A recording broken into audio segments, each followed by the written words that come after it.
everybody. Hope you're having a good morning. Thanks so much for joining us. As was just mentioned, I'm Elizabeth with Women of the Vine and Spirits. I am our Vice President, and I am so grateful that Sid and his team reached out to us and asked us to participate in a panel today. They asked that we tap into some women winemakers and bring them to the show to give you a perspective of their roles within the industry. So as we get started, I would like to go ahead and have each of the winemakers introduce themselves and tell you a little bit about their career journey that led them to their current position. So we'll go ahead and start with you, Ashley, since you're on my left. All right. Good morning. I am Ashley Manidi with Delicato Family Wines, and that is still a very much family-owned winery. I graduated from Stan State and went to an interview for a winemaking internship where they said, do you know what racking is? And I said, putting cases on the shelf. And then a few minutes later, I said, I have a vacation plan the first week of harvest to Maui. And a couple days later, they still managed to give me a call and hired me. And short of 6 years, I worked my way up through the ranks to winemaker. Great. Elizabeth? Hi, I'm Elizabeth Kester with Wente Vineyards.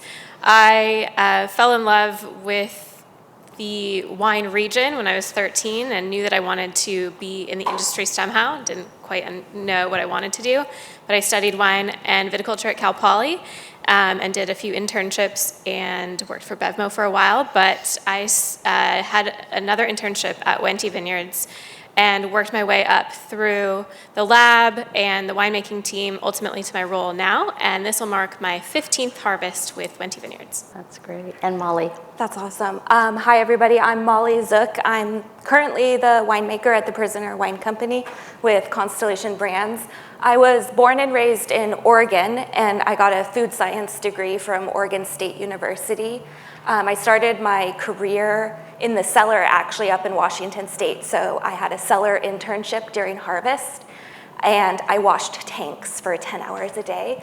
I got the opportunity to become a cellar supervisor up in Washington, still with Constellation Brands, then traveled to New Zealand, worked up in Mendocino County, and then got this opportunity to work at the Prisoner Wine Company in Napa. So been with the company for 12 years. And one thing before we really dive into the conversation, I want to point out, and I hope you all hear this because I think it is amazing, and I'm going to give kudos to the three companies that are represented up here.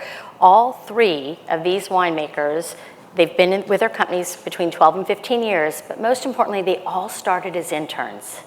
Started as interns doing the grunt labor and have worked their way up to now managing the wine programs at their companies. I think that is not only amazing, but it's a huge call out to these great companies and the nurturing and the sponsorship and the elevation that they have allowed to happen to keep these key employees for 12 to 15 years and grow them within their internal teams. So just doing that shout out for those of you that have interns, don't think of them as a short-termer. I mean, these three all started as interns, and I think that's a really critical point that they all have in common. So I want to kick things off. And again, we're thrilled to have had this opportunity to speak here, and the request was for women winemakers. And being part of Women of the Vine and Spirits, I know my first thought when I heard that. So I'm going to ask you all, how do you feel about it, or what's your reaction to the term woman winemaker? Quite frankly, I can't stand it. Nowhere in my job title does it say woman winemaker, doesn't say male winemaker, man winemaker anywhere. It's almost like a qualifier that, yeah, she's a winemaker, but she's a woman, so take what she says with a grain of salt, which is kind of insulting. Elizabeth, thoughts? Yeah, I think the term winemaker should be, and the role is based on skill and talent and passion and has nothing to do with gender.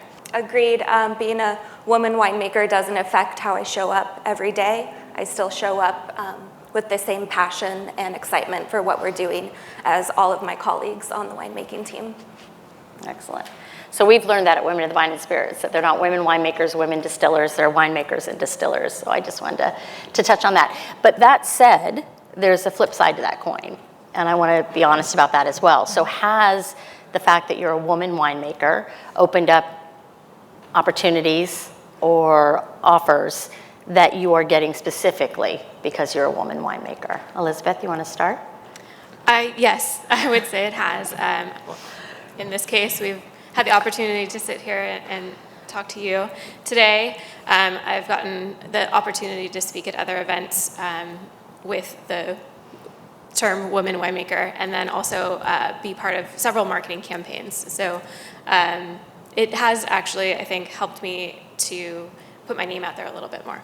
Yeah, it could be challenging a little bit because there are opportunities that you get, but then I have to talk with my colleagues and say, I'm doing this on Wednesday because I just happen to be a female and you're not, so you didn't get the opportunity.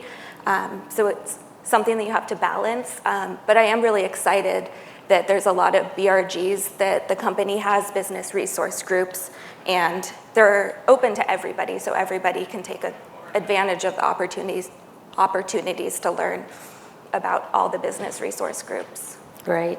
And then I'm going to jump into what I thought was really fascinating. I want you to walk us through a typical day, and I know it varies harvest versus non-harvest.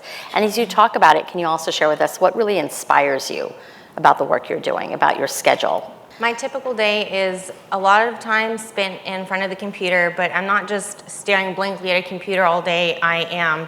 I could be looking at a bottling program for Delicado 1 minute, and then a minute later I could be pivoting to working on a tender for an international or an exclusive brand, or making blending decisions and processing that would impact a dozen other winemakers that are also trying to use the same tanks that I'm trying to use.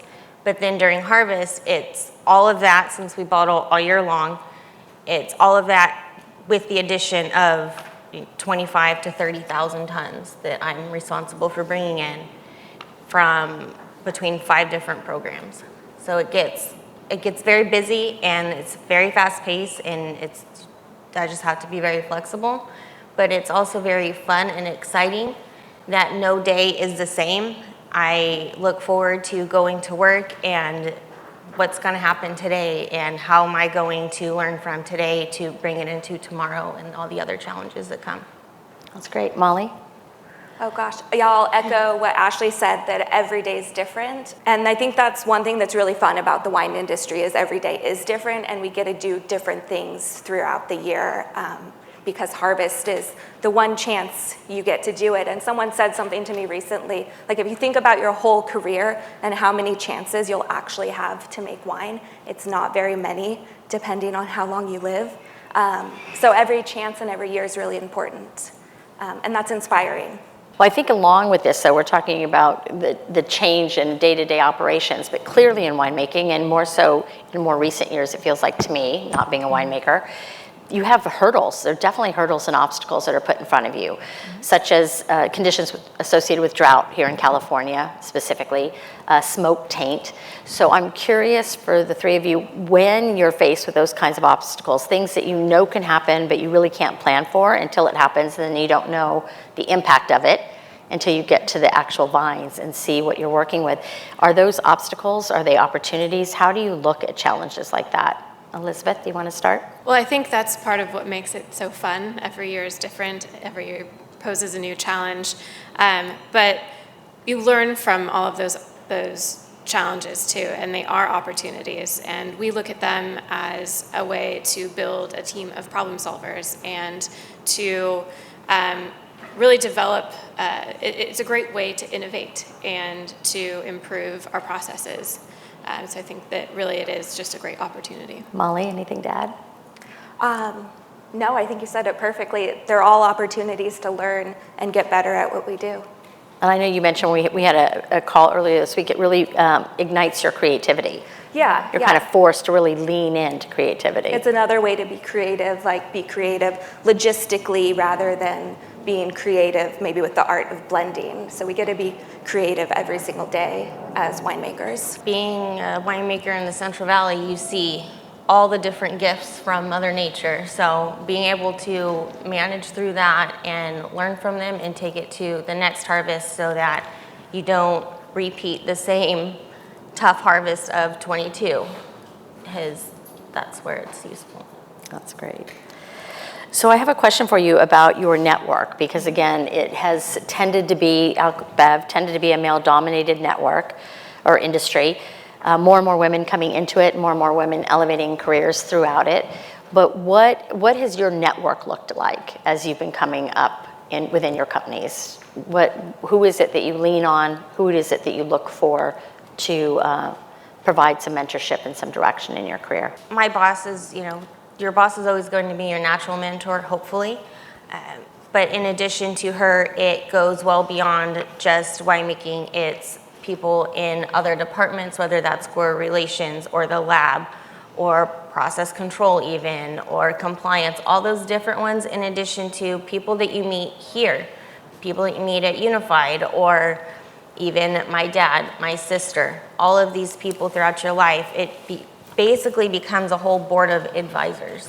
Molly? Yeah, I think it's really important to build a network of people that you can count on and help you grow and ask hard questions of. And I also recognize that I'm a shy person, and that can be really hard for me to reach out and just ask someone, can you help me with this?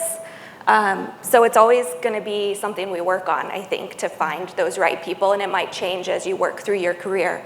The people who were inspiring me and helping me grow when I was an intern are different than who they are now as a winemaker. But I will always rely on my big sister because she's the one that can be the most honest with me always. Yes, they can. Yeah. All right, as we wrap up, I want to leave time if anybody has questions. When you are needing inspiration, when you're feeling like your tank is not full, what is it that you lean to outside of winemaking? Is there somewhere you go to gain inspiration, to gain clear perspective? It's often that board of advisors. If I don't know how to solve an issue, I might call the senior winemaker that retired that I got all my teachings of Zen from. Like, hey, Scott, how did you handle this type of situation before? I think people are a great inspiration. I find that particularly in this industry as well, people are just generally happy and love their jobs. And it's so nice to see and get talk to somebody else who is so passionate about their work as well. That's great. Yeah. Anything to add? Nothing a big breath and it's just wine usually won't fix. Yeah. All right, so this is not a question we talked about, but other than wine, what's your go-to drink? Out with friends, what do you like to enjoy? Tequila on the rocks. Tequila on the rocks? Wine. Wine, it's always wine. Molly? Water? All right, great. Do we have any questions for these winemakers? Can I ask you to say what region you're located in and what services you might provide for someone who is developing a brand, if any? I am based out of Manteca, which is just south of Lodi. Our winery is in Livermore on the Central Coast. We have about 1,000 acres in Monterey as well, and 2,000 acres in Livermore. Yeah, and the Prisoner Wine Company's in St. Helena, so in Napa County, California. As far as you asked about like resources for someone who's developing, I know Constellation Brands has, what's the word? It's like an innovators program, so they're always looking for like the new big ideas that they can invest in on the ground level and help them grow with all of the resources. And I would say that's true of a lot of the larger major brands. They are really working on incubator programs. So you may want to start there. Thank you so much for the question. Any other questions? Hi, everyone. I know some of you and work with you. And I always felt that I always work with female winemakers since I've been here for 25 years in the United States. But the question I have actually is regarding how the wine industry is really going downhill. And, there are these big attacks by the non-drinkers and different new societies that are going against the wine industry. And I'm wondering, how are you shifting gears and how you are planning to approach this new situation and a bounce back? I've seen online in Europe there is a wineinmoderation.eu, interesting website. And the new movement that is starting actually with Karen McNeil and Kimberly Noel Charles from San Francisco. So I'm wondering, where are you guys standing? What are your ideas how to approach this new situation? Yeah, I think it's, as people are changing their ideas of what they want to drink, making sure we have something that they want to drink. I know our company's working on no and low beverages so people can have other experiences with the products we're so proud of making. And also recognizing that There's a long history with wine, and hopefully it doesn't go away. Wendy has such a long history too, 140 years in the business, and that's for a reason. And we are constantly innovating. We are always experimenting and looking to the future so that we can continue to pass on that business to the next generation. Delicado had started looking at that a few years ago, and that is how the whole Beau de Brise Lower Alk came to be, is to help fulfill that demand. I know there's some general campaigns that are being brought together by the industry, both, I know specifically the wine industry and spirits industry. I'm sure the beer industry as well. I'm just not as aware of them. I do know there's a campaign coming out in October. They've started to publicize it already, called Come Over October, so you may want to take a look at that. And that is a conglomerate of wineries coming together to re-market and to re-emphasize the beauty of wine and how it lets us come together, how it lets us have conversations around our dinner tables, how sharing a bottle of wine is community. And so I do think that there are a number of organizations that are looking to, for lack of a better term, but to re-market the beauty of wine and the importance it's had on our culture in the past and the importance it has on our building of communities moving forward.